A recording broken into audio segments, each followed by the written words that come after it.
and we are live with another edition of the All Gas No Break Sports Show. I am one of your co-hosts, Nicholas Pavona, joined alongside once again by Andrew Johnson. And Andrew, oh man, do we have a lot to talk about this week when it comes down to college football. College football had their conference championship week happen just this past week. Some of the normal things happened that we kind of expected to happen going into the week went down, but there was a big shakeup in the top 25, and especially in the top 5, that led to a very interesting Sunday regarding the college football playoff reveal, and it left a lot of people with a lot to talk about, a lot of controversy surrounding the top 4 and its final inception of this current format before it goes to 12 teams next year. And now, a team that missed the postseason this year for the playoff has a lot to gripe with, and they are not having themselves a good start to this week. So I agree with him, but I also disagree with him at the same time. Does that make sense? Do you know what I'm trying to say here? I know exactly what you're getting at. So I agree that the best teams made the playoffs, but the way it happened is kind of unfortunate. Right. And we'll But get into what exactly went down because it's a lot to unfold and how it happened, considering that this is the first time that we've seen a situation like this happen. this is unprecedented territory. Right, and this is a big reason why they're moving the format next season to 12 teams because of a scenario like this. They don't want this to ever happen again. But unfortunately, in the last year of this 14 playoff format, that's exactly what happened. Now, we kind of joked about this earlier, but you mentioned it going to the 12-team format. A year from now, there's going to be arguments online saying, "Oh my God, I can't believe 3-loss Kentucky got snubbed from the college football playoffs." And that's verbatim what you said. And I said, "Oh, I can't believe 10-2 Syracuse didn't get picked." I'm like, there's going to be moronic arguments like this. See, I get the whole thing. You get snubbed at 5. Completely valid. I would even say I would have kept this at 6 and had like a play-in game, if that makes sense. Yeah. I would have had like a 5-6 play-in and like kind of like, give the number 1 overall seed a bye, maybe have a playing game and have 2 face 5 or 6, and then the 3 and 4 play against each other, kind of something like that. Because I think that there's always 1 or 2 teams every year that get screwed, and that's about it. But let's not go into that. Let's just go into the recaps, and I'll give that over to you. Yeah, there was I will say we did have a lot of great games this past weekend, and if not for the controversy that surrounded what happened on Sunday, I think we had a really good final week of the regular season, if you want to call it the regular season, for college football. And it started off on Friday with that Pac-12 championship game in Allegiant Stadium between Oregon and Washington. Now, if you remember when we went into this game last week, we talked about how Oregon was a double-digit favorite going into this one in a rematch of their epic classic they had earlier this year in November, in which Washington won by a field goal. And we even said on the pod, we thought that it was kind of a disrespect to this Washington team that's been undefeated on the season going into this game against a team that they've already beaten, to be a 10-point underdog going into it. And you got to give Washington credit. They came out strong in this one, led 10-0 at the end of the first quarter. Oregon would make it a game. They actually would go into the fourth quarter with the lead at 24-20. But Washington got a big fourth quarter. Michael Penix Jr. and Dylan Johnson were able to hold on and give Washington a crucial 34-31 win. They will go to 13-0 on the season in the final Pac-12 championship game in its inception. So the Pac-12 is ending, but they did go out with a nice bang, a really good epic game between these two teams. The Ducks fall for the second time this year, both of their losses coming to this Washington team. And Washington gets a huge win going into that Sunday, in which they were waiting to see where they would be ranked in the college football top 4. You know who I'd love to talk to right about now? I would love to talk to Bill Walton on this final Pac-12 championship game. And we're going to have it with basketball later this season, so I'm sure it hasn't fully hit him yet, because obviously he's a UCLA basketball guy for life. But and I know he's going to move on to the other conference, or move on to the Big Ten. But he called this the Conference of Champions for probably 40-plus years. And I wonder what someone that like to him, what the Pac-12 means to him all these years, and how he was a staple of his conference, and how he kind of sees it's going on its way out now. And it's not going to be like a Big East basketball kind of thing. Like, this is really the end. It's not like there's a bunch of teams restructuring. It's not like, oh yeah, they're going to keep Stanford and UCLA and maybe they keep Arizona State and they just take some teams a weaker conference like the Big East did. This is it. This is the final ride for them. And it's kind of sad to see like that Bilal go into the game now and say it was disrespectful of Washington, but I see why they did it. Can you okay? Besides the win over Oregon, or both the wins over Oregon, I don't think they had a single convincing win going back in October and November. For the last 8 weeks, they were one score games.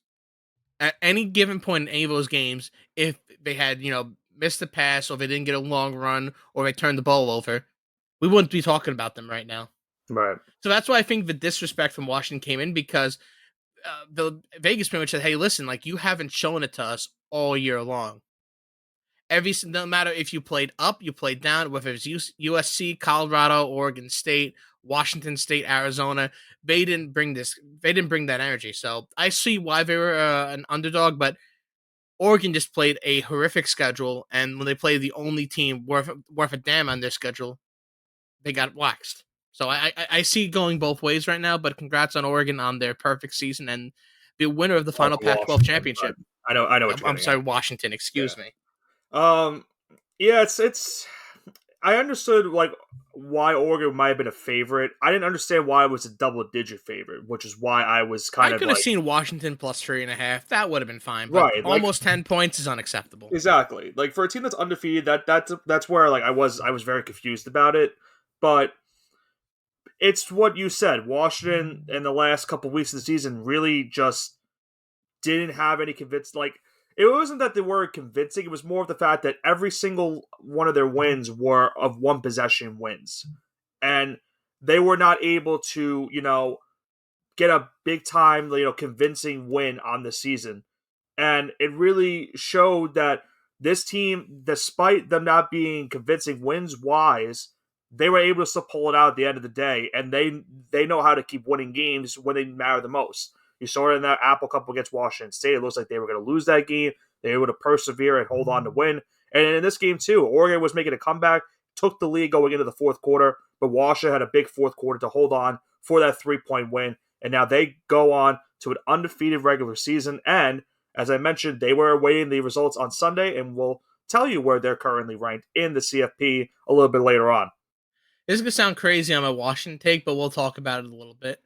I do think the best 4 teams made it, but I'm going to put an asterisk on that. But let's just go on to the next game. There's certainly an asterisk on the entire week, and we'll explain why. Kind of a dark cloud. I think most of the country at this rate already knows why.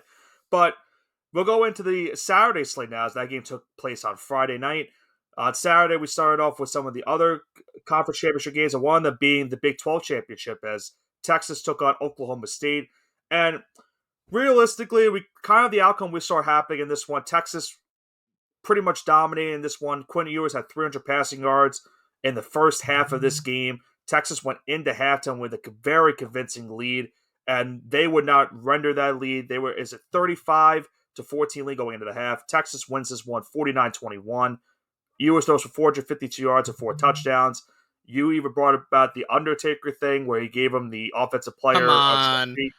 I've been calling that since like week 11. You did call that a while ago, and now it happened in real life. Texas gets a big time statement win, and they needed a statement win to go into that selection show on Sunday, and especially what happened later on in the day for the rest of the Power Five. Texas definitely made a big time statement going into the remaining games. It was absolutely insane. Quinn Ewers looked like the quarterback that was advertised. Now, correct me if I'm wrong. I think for the first 17 or 18 passes of the game, he was flawless or near flawless. I believe he finishes so. Yeah. The game 35-46, so well above 75% of his completion percentage. 4 touchdowns on the day and a nasty interception, but for 450 passing yards. This was an absolute. It wasn't even close. Almost 700 yards between the ground game and passing yards. Multiple touchdowns. In reality, Texas could have stopped scoring in the very beginning of the second quarter, and they would have won this game. Yeah, it wasn't even a competition from the very beginning. Long passes for 40, 50 yards, and I will say that Quinn Ewers having, I guess, that Arch Manning situation behind him, I believe motivated him and took his game to another level. I think he might, in my opinion, I know he's a second round pick right now, but how he can do in the college football playoffs. If he brings this versus Washington, makes the college football, the national title game, and even if he doesn't win, but shows off against a Michigan or Alabama defense, I think he could boost his staff to his stock to the first round. I don't really see that being a uh, too far fetched. Would you agree with me?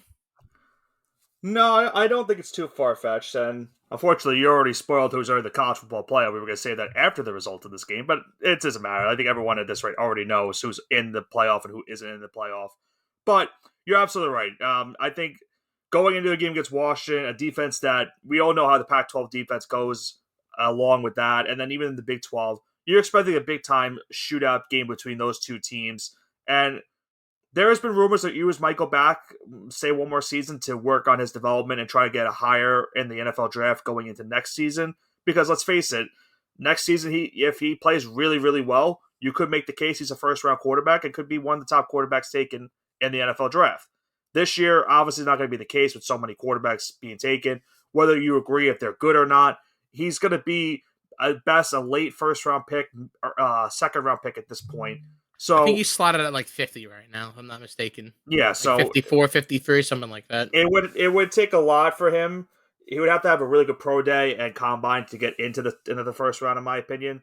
But he's really showed some good development the last couple of weeks. Because remember, earlier in the season, he was struggling. Did have that great game against Alabama, but after that, started to really falter, and it almost cost Texas their chance of winning the Big 12 championship and getting to the college football playoff. So, But he was able to persevere through it. so you know the crazy thing about this? I think out of his probably about six quarterbacks, we're gonna assume that are gonna get drafted right now, 6 or 7.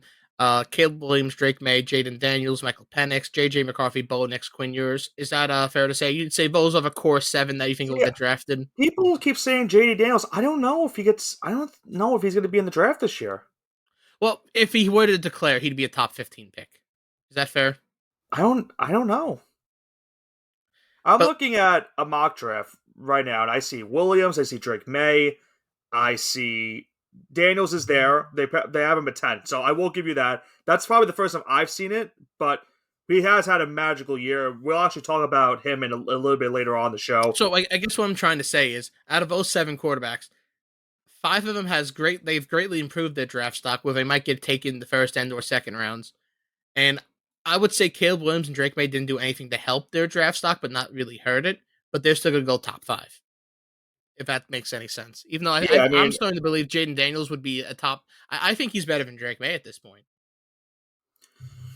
uh, I think when it comes to It prototypical, might be like recency bias, but he had I a think when it comes phenomenal to season. prototypical quarterback wise, May It's is Drake May. more of like he's more of the NFL ready QB. Daniels is Yeah, more of like a gadget QB that not saying he's like that, but he mean that like he can run, he can throw, yeah. I he mean, can he had do over all of that 1,100 into yards on the one. ground, 10 touchdowns away. Listen, between Right. his passing and his, he's the QB of the future, where Drake May is your traditional, let's call it the Philip Rivers type quarterback. Yeah, I guess that's not it's not a bad comparison for that. But I think it's curious. I mean, I don't know where if he does go into this draft. I think that's something to look out for. But in terms of Quinn Ewers, I think the jury's still out for him because I think at this point you could look at him being a top 7 quarterback, but there's a possibility he might be at best maybe the ninth best quarterback in this upcoming draft.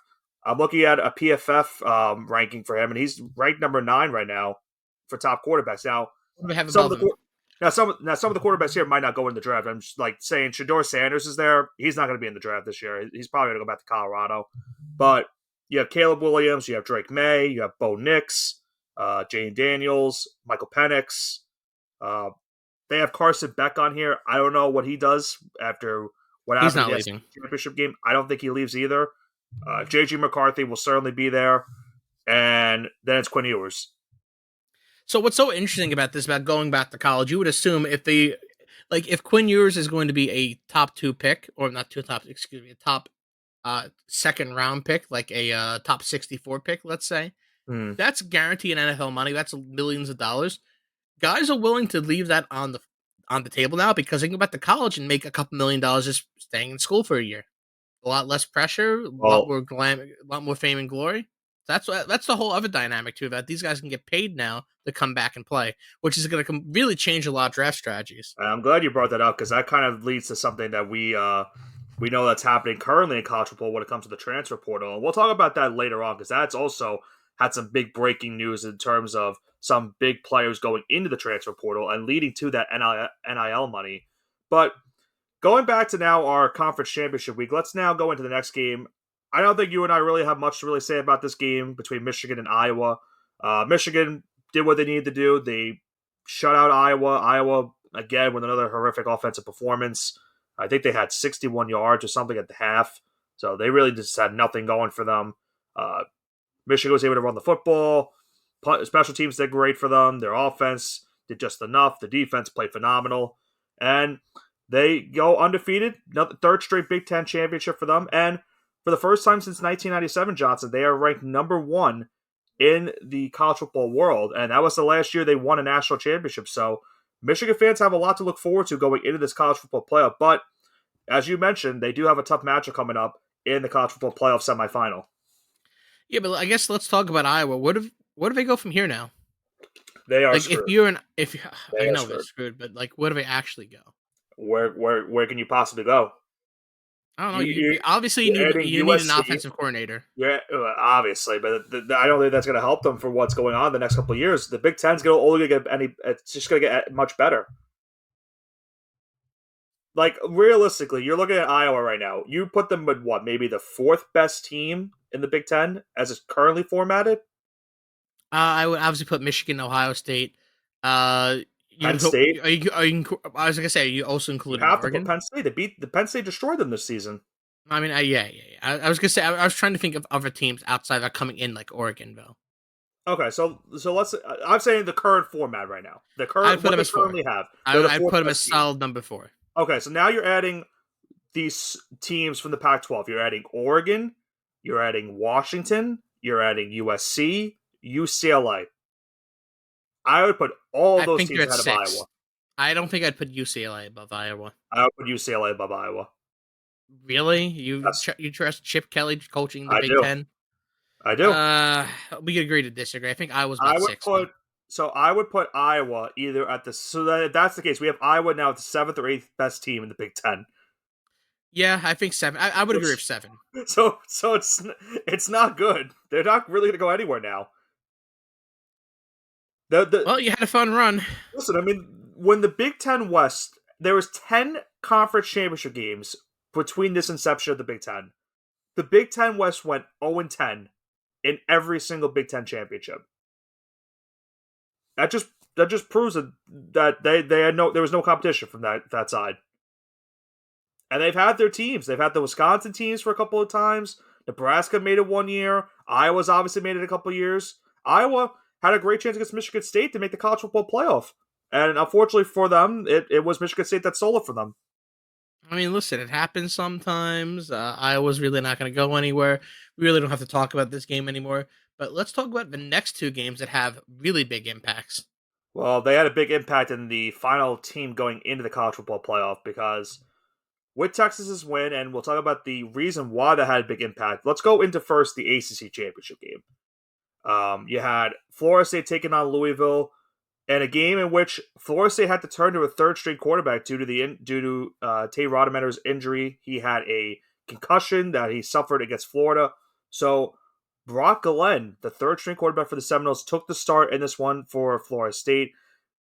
Let's just face facts. He didn't really do much in this game. If you look at the stats wise, Florida State really won this game in the trenches with running the football. Their defense played phenomenal. They forced Jack Plummer to throw a couple bad throws, a key interception late in the fourth quarter, and Florida State wins 16-6. They go undefeated on the season, win the ACC championship game, but they are involved in the biggest controversy of the week because I think we should now go into the next game being the reason why there was a lot of controversy surrounding them.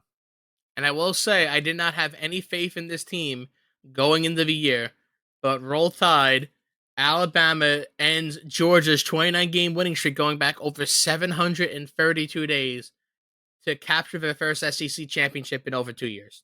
And remember, Alabama was the team that last beat Georgia that 29 game win streak ago. So Georgia has been dominant ever since. Obviously, two straight national championships. A win would have given them an opportunity to win their third straight if they had won. But Alabama caused the biggest chaos of the year, probably the biggest win in college football all season with a 27-24 win. You've got to love what Jalen Milroe, the quarterback for Alabama, has given them the last couple of months of the season after that disastrous first month, a really bad game against Texas, got benched in their next game against South Florida.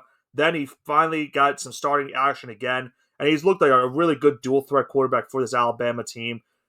It was a tough game for Georgia. A missed field goal was pretty much the difference of this game between the two sides.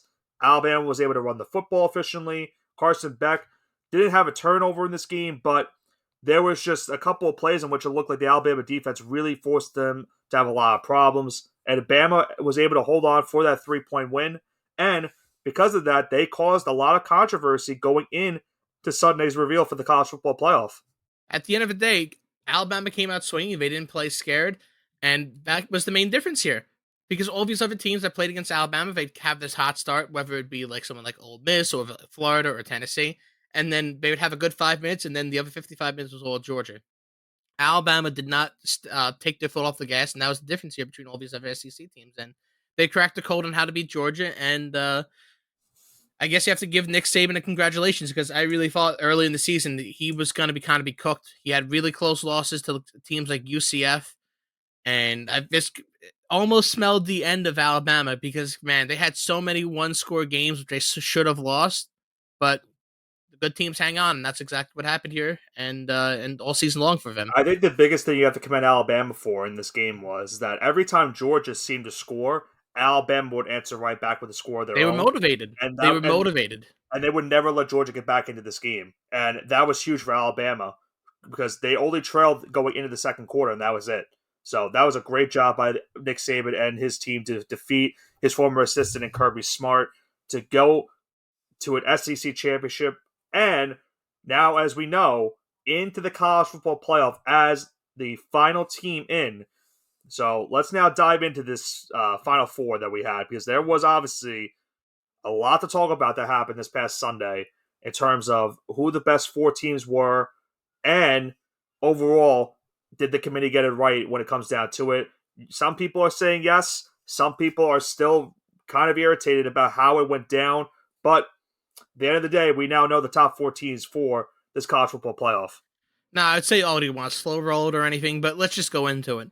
Let's go right into it. Michigan, with the Georgia loss, number one team in the country, well deserved. Yep.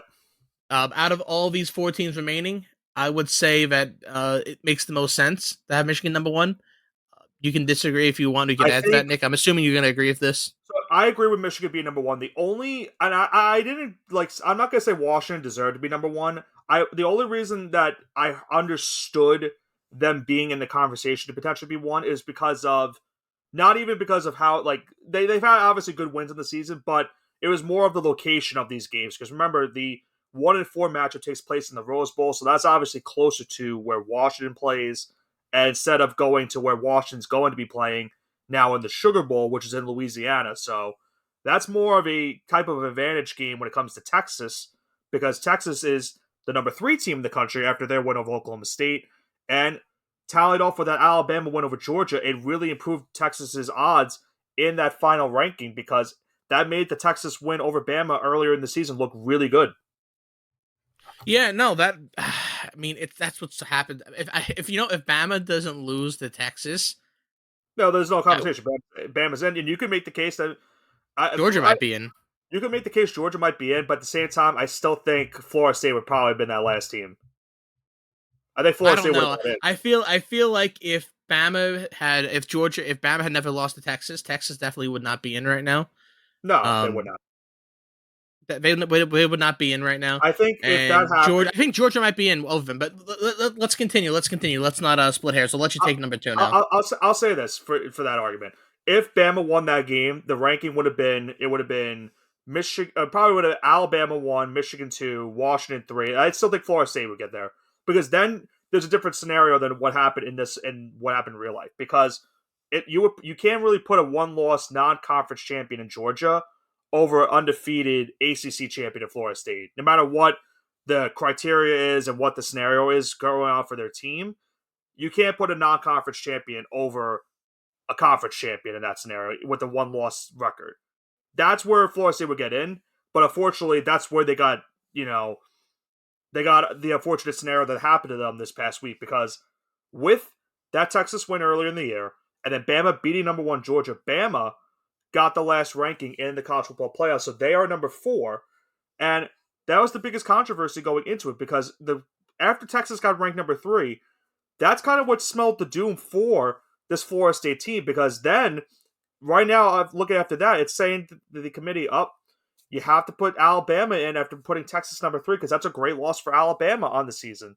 And because of that, it's now the first time that we've seen a undefeated Power 5 conference champion not make the college football playoff, and instead a one-loss Power 5 conference champion makes it over them. Not even one, 2 of them actually make it over them. So, I'm not a Florida State fan, but it's just, that's tough to see. Because they had to go through all this adversity. They lost the starting quarterback to injury, and unfortunately, that's the reason why they're not in the college football playoff. I mean, listen, everything you said is correct. I'm not going to sit here and disagree with you and just kind of go into it, but we can let bygones be bygones. I don't think we actually gave the ranking. Did we give I know we gave Michigan number 1. Do you want to go Michigan is give number 2? 1, Washington is number 2, Texas is number 3, and Alabama is number 4. Right, and what came down to is I said all these things about Alabama and how they almost lost all these teams and all this stuff. Now I get it. Florida State is undefeated, right? That's great. What a lot of Florida State fans will tell you, it's like, oh, they beat LSU. Yeah, they beat LSU week 1 of the season, right? They Yeah. almost lost to Boston College. They almost lost to Duke. They almost lost to Pittsburgh. They almost lost to Miami. They almost lost to Florida, and they limped across the field to beat Louisville. Out of all those teams, I think that week 1 LSU was the best team out of all these teams. And I think if they played LSU pretty much any time at the end of the season, LSU would have beaten Florida State. So we wouldn't even be having this conversation right now. Listen, they should have made the playoffs. Again, I'm a fan of that 6-tier system that is like play-in game between the 5 and 6 to play the number one seed. I think that'd be way better because I don't think we need 8 or 12. Like, I know we're getting 12, but I feel like maybe 6 would even be perfect because You could do it honestly, like where 5 and 6. I mean to cut you off, but you could do it where 5 and 6 play each other. The winner gets to play number 4, and then that's the team that makes the final cut. I was gonna say have 5 and 6 play each other as in like a play-in, Yeah, and then 4 will play that game, and then 1 gets a bye out of all of them. Does that make right. sense? I see what you're saying. Yeah, and 2 or 3 play each other. It Yeah, makes it easy like that. But it gives 4 or 5. It gives 4 a rough route. It gives 5 and 6 the hardest road. It gives 1 the easiest route, and 2 and 3 the second easiest route. And I think that's how it should be because I know it's gonna be fun expanding to 12 teams and all that, but I'm all for that. I'm all for chaos. I love seeing the underdog win in college football, but I think after 6, like no one's really clamoring like, oh yeah, number 7 should have really made it. Like Ohio State should be here. Like Ohio State should not be in this playoff Georgia right knew now. they were, and Georgia was number 6, and they were pretty much knew they were screwed once they lost. There Yeah, was the argument of obviously the best 4 teams make it, and Georgia. A lot of people, including myself, know that Georgia is probably one of the best 4 teams in the country. But want to know how it the all committee got it right, though? go ahead. They had the live reaction to Michigan seeing that they're going to play Alabama, and it Mhm. was not happy cheers. They wanted Well, Florida State. That's how well, you know they made the right choice here. Well, yeah, it really comes down to this, and remember how the criteria is when it comes down to picking this. And I'll read you what they look off for the principles for picking these Final Four teams. Conference championships obviously matter. So if you're a non-conference champion, you need a miracle to get in. Your strength of schedule is another big key factor. And for Florida State, that's another thing that really screwed them at the end of the day because that LSU win is by far their best win of the season. And then for Alabama, a team like Alabama, that's like their second or third best win of the year because Georgia's obviously their best win of the entire season. Then you look at head-to-head competition. That's what helped Texas. Texas beat them earlier in the year. That helped Texas get in. when they beat Alabama.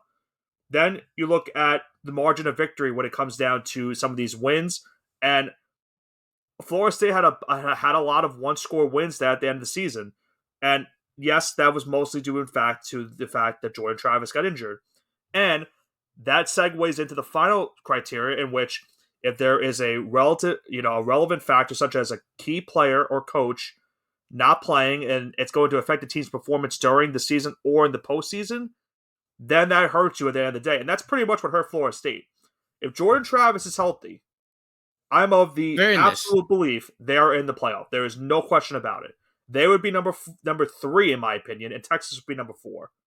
I would think Alabama would be missing it at that point. I'm gonna agree with you again and say that you are right if Jordan Travis is healthy and he is playing, which does suck. And you see him on Twitter saying, "I wish I broke my leg earlier on the season." That's awful to see him say that. It sucks. I mean, it's Yeah, you feel for him. yeah. I mean, you don't want to see people tweeting that, but that's the absolute. But unfortunately, that's the truth right now. Florida State literally wins their conference championship game. They were ranked number 4, keep in mind, going into the week. And they fell a spot in the poll because they had a third string quarterback playing in the ACC championship game, and there's nothing they could have done about it. I really feel for them, but at the same time, this is why we said earlier in the show, it's a sucky way to how they picked it, but at the same time, if you're putting Florida State in as one of those top 4 teams, if they play Michigan, they're going to get killed because they have a second or third string quarterback playing. They're going to have no chance to win. I mean, yeah, you saw how they played against Louisville. They would get absolutely destroyed against any of these teams in the playoffs. There wouldn't even be a game. That's the problem. I think there's pros and cons. Like obviously, the pro is you're not going to see Florida State get beat down by one of these other 4 teams or 3 teams if they were in. You know what I would do, Val? Because if this is kind of insulting, I think they should have made it. Mm-hmm. If I'm Florida, I say I'm not playing against Georgia. My reward for having an undefeated conference championship season is I get to play Georgia as the 5 seed. I would say no, thank you. Find another game. I don't care about the money, and I'm going to claim the national championship. And that's exactly what I would do. I don't hate the point of them not playing. I would even boycott the game because why? Yeah, I would. I would take the loss. Because why should they have to play this game after the NCAA, did this to them? This is an absolute travesty what they did to this team. I'm not a Florida State fan, but even then, it's so insulting for them. They're like, oh, sucks that you didn't make the college football playoff. Here's the defending 2-time national champions for you in the Orange Bowl. They're going to get killed. Why even play the game? Don't even. Yeah, I wouldn't it's even insulting. bother. I agree with you. I would take if I'm Mike Norvell, if they actually play the game, I'd just take a knee the entire game. Don't even bother calling a play. Yeah, I agree with you. I'm not gonna disagree with you. It's such I love that we're gonna get these matchups for the college football playoff. I just didn't like the way in which it went down. That's what I hate about this. And this is why I'm okay with the 12-team format next year, because none of this crap's gonna happen next year.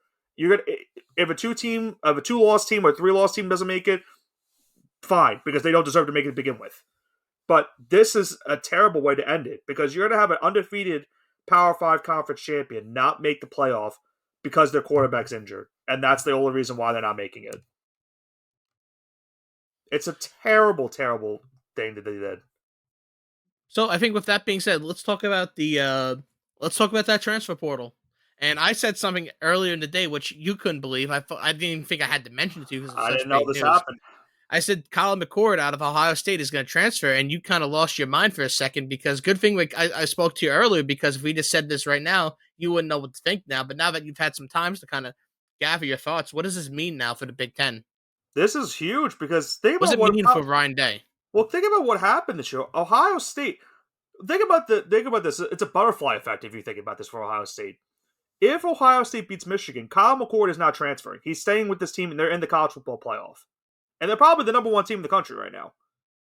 And because of them losing, not only are they not in the college football playoff, but now he's gone.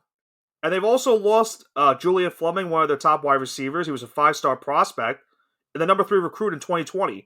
He's also transferring. So they've lost a bunch of players for the transfer portal, especially today. And I'm glad you brought that up to me earlier because I would have no idea. But keep in mind, Johnson, he wasn't the only starting quarterback today to announce that he's going to be in the transfer portal. And this is another big guy that's going to be in there. And that's how about Dylan Gabriel, the starting quarterback for Oklahoma? He is now going into the transfer portal as well. And there's rumors that Mississippi State, Oregon, and USC are all going to look at him. And we're right so. I mean, USC and Oregon, we already know they're not going to have their starting quarterbacks going to next season. The Mississippi State, they're obviously looking for some kind of spark considering the season they just had this past year. So what does this mean now for these teams? Oklahoma's kind of lost. I think this is really big news for Ryan Day because, again, coach born on third base. Where does he go from here? Who's his backup quarterback? I don't Does know. he go to the transfer portal? So they have looked at Washington State quarterback Cam Ward, who was also in the transfer portal. So that is a possibility for them as well.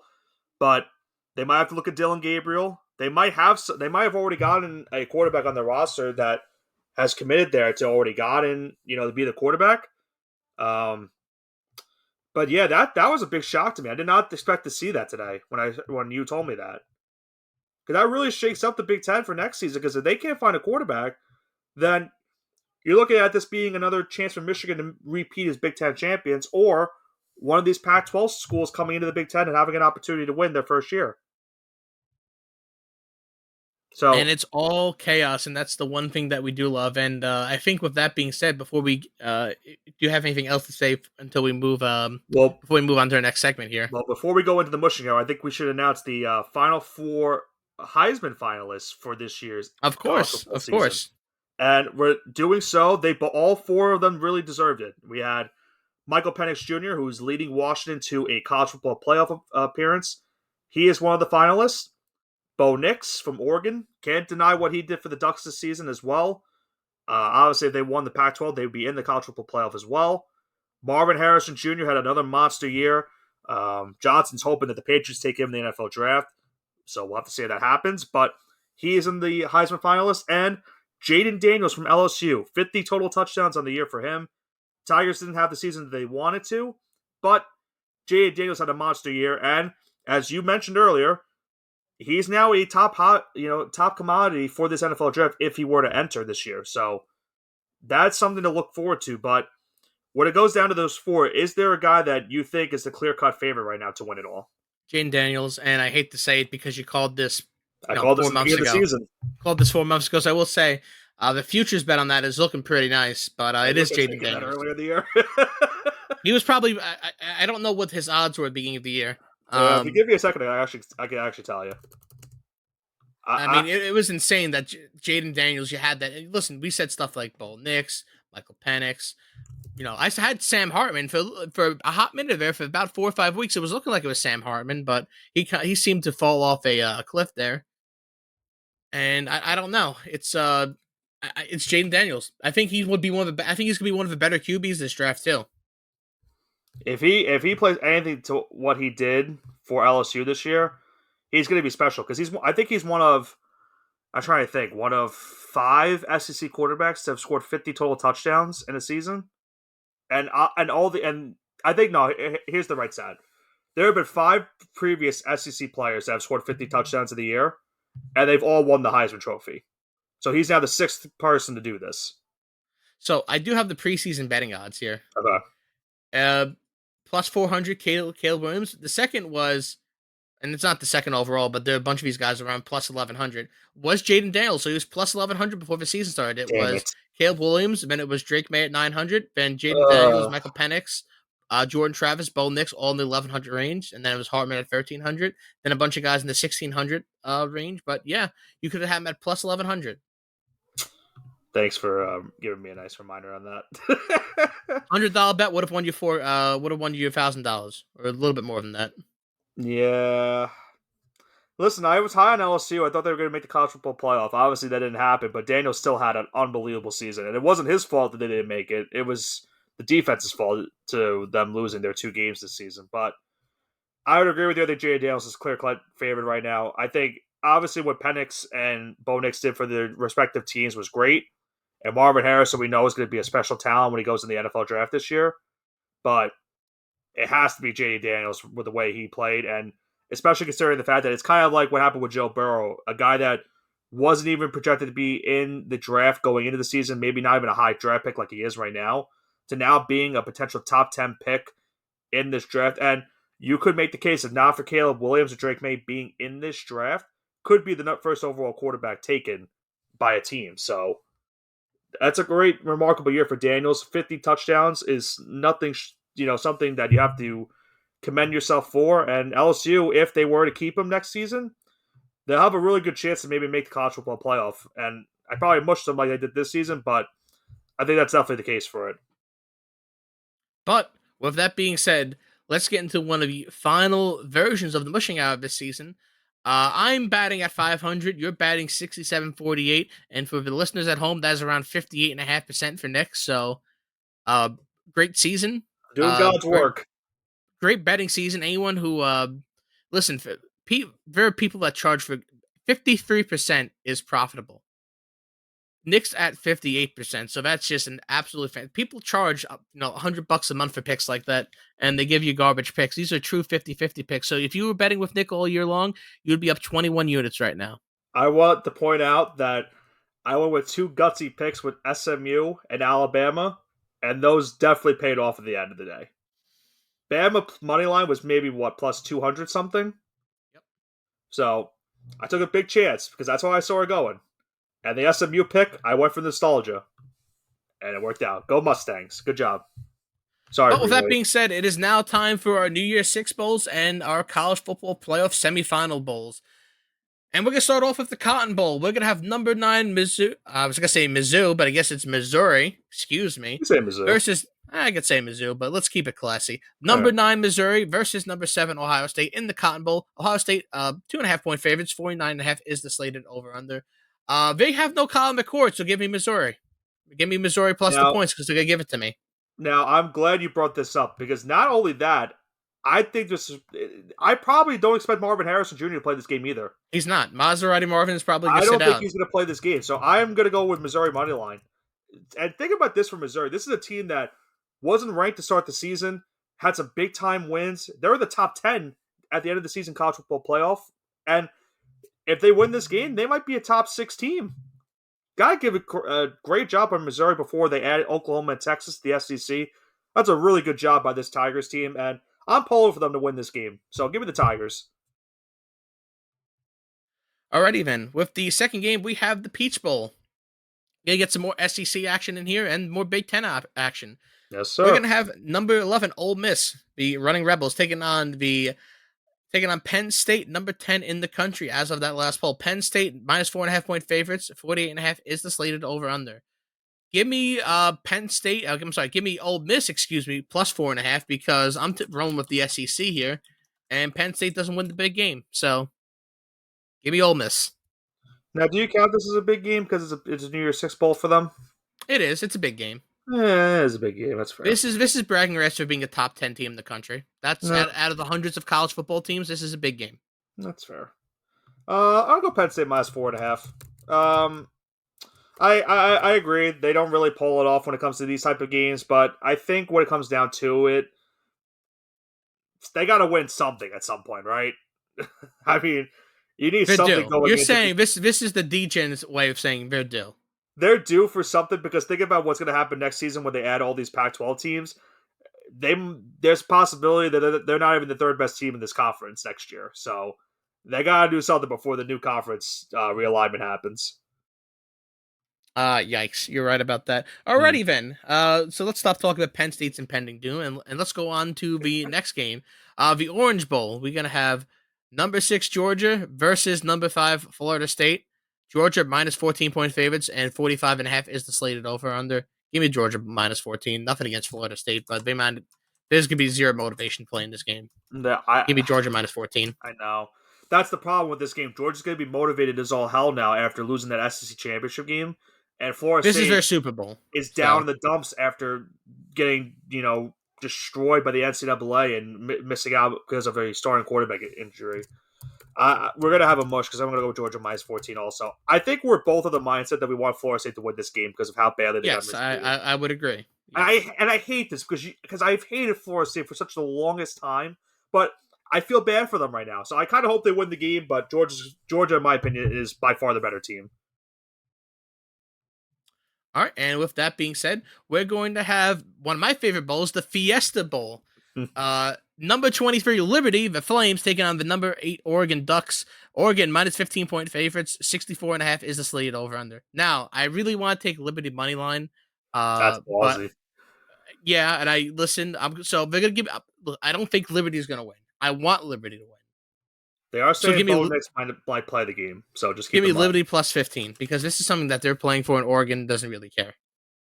I will say this. When it comes to the Fiesta Bowl, that has led to some of the bigger upsets in the bowl season. I remember one of the better ones being that Boise State and Oklahoma game. I think that was in 2007 or 2008. They had an unbelievable Fiesta Bowl, and that put Boise State on the map at the time. And this is the game that usually puts teams on the map. And I think for Liberty, this is a big stepping stone because keep in mind when they go to that 12-team format next season, if the season ended today, Liberty would be in the college football playoff because I think one of the things is one of the teams has to be a non-power five. I could be completely wrong about that. I don't know what the format's going to look like for next season, but I think there has to be a one non-power five team into the college football playoff next year. So Liberty's going to want to make a statement in this game. And unfortunately, Johnson, I think we're going to have our second mush because I also think Liberty will keep this game close. I think they cover, and Oregon will still win no matter what. Back-to-back mushes. Let's go. I think we're going to continue because I know where this next one's going. Let's talk about the college football playoff semifinals now. First one we have is the Sugar Bowl. Number 3 Texas versus number 2 Washington. Texas minus 4-point favorites, 64.5 points is the slated over under. I'm taking Texas minus 4. I don't think this Washington team has been that good this year. They've had to fight, tooth and nail and claw their way to every single victory. They haven't had, at least in the last 8 weeks against major competition, they haven't had one game where they can just relax, but they've gotten it done. So with that being said, their time's up. Is Texas back? I think they are. Give me Texas minus 4. Here's where I'm looking at this too, because it's Pac-12 and Big 12, and you know how I am when it comes to these games. When I see an over, I usually like to pounce on it and take the over. I was gonna take the over, but I figured I'll give this to you. But do I trust it? Because it is a lot of points, and we saw what happened in last year's semifinal games. Points were going wild. Michigan TCU put on a thriller. Georgia and Ohio State put on a thriller. I'm kind of expecting it. So not only, I'm going to take Texas minus 4 also, but I'm also going to take the over. A rare 2-picker for me. I'm going to go Texas minus 4 and the over for this game. 2 picks. Look at you go. Yeah. And finally, we have a Rose Bowl being played in beautiful, I think, Pasadena, California. Yep. Pasadena, California. Whew, this game opened up Michigan minus 2.5, but we have number 4 Alabama versus number 1 Michigan in the Rose Bowl. But really, I think the winner of this game is going to win the college football playoffs. So this is really, this is the real college football championship right here. Is the 1 versus 4 seed right here. Michigan 1.5-point favorites, 45.5 is the slated over under. It was Michigan plus 2.5, minus 2.5 when it opened, but that line moved towards the tide. And with that being said, I'm gonna take Alabama plus 1.5 here. That's gonna be the one under. I'm gonna take the underdog here. I don't know if Alabama's gonna win, but it's gonna be close. I think they're gonna lose on maybe like a 2-point conversion or something like that. It's gonna be a close game.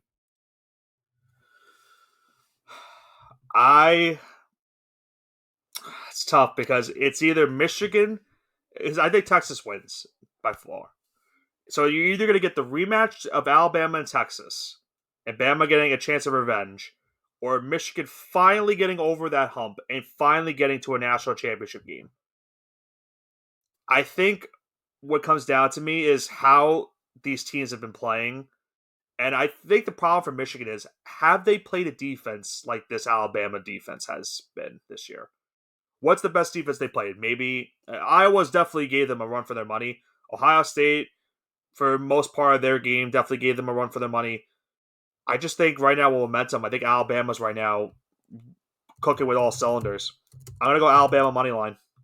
I think we get a rematch of Alabama and Texas once again. All right. With that being said, we're picking an Alabama Texas final here. So with that being said, congrats on Washington and Michigan for making the college football championship. Keep in mind, I think that was the 1992 national championship game, and Washington, that was their last national championship. So there's a chance for that to happen again. All right, and before we go, we do have a couple of quick things we'd like to thank the viewership. Our Spotify wrap came out, and we had an 83% increase in viewership over the last year. So we want to thank to all the new listeners, the majority of the audience that joined us over the last year. This is our second year doing the All Gas No Break Sports Show, and we want to thank the listeners for a fun year. We look forward to doing this multiple times a week, every week. And to all the new Absolutely. viewers from 18 different countries, we thank you. Most majority being in US and Canada, about 75%, but 25% from coming overseas. So we do appreciate that. Yeah, absolutely. We always enjoy doing these shows, whether it's football or baseball or basketball, and just hearing any feedback from all of our listeners and viewers. It's just great to just stuff we love to hear, and hearing those numbers is great, and we're all looking to get even better than that going into the next couple of years. And our second announcement is we're going to be at the Garden State Trading Card Show this weekend. It's going to be in Secaucus, New Jersey, not too far from MetLife Stadium. Saturday, December 9th, 9 a.m. to 4 p.m. at La Quinta Inn and Suites, 350 Lightning Way, Secaucus, New Jersey. One of the biggest trading card shows in the tri-state area and New Jersey in general. 125 tables, one room, massive. Listen, I've been there 9 o'clock in the morning. It's shoulder to shoulder, so great guys, very lots of good deals. Stop by, say hello, buy something, don't buy something, just sit around and talk. It's gonna be a great day, filled with a lot of great people. So we're looking forward to that as well.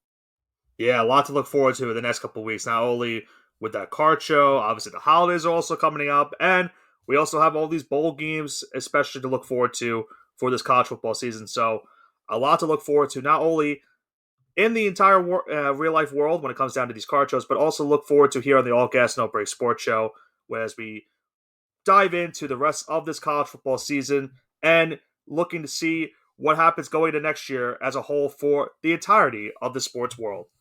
But I think, Johnson, that is going to do it for our edition of this college football season's regular season. We now look forward to the New Year's Six Bowls as well as all of the other bowls, and especially the college football playoff.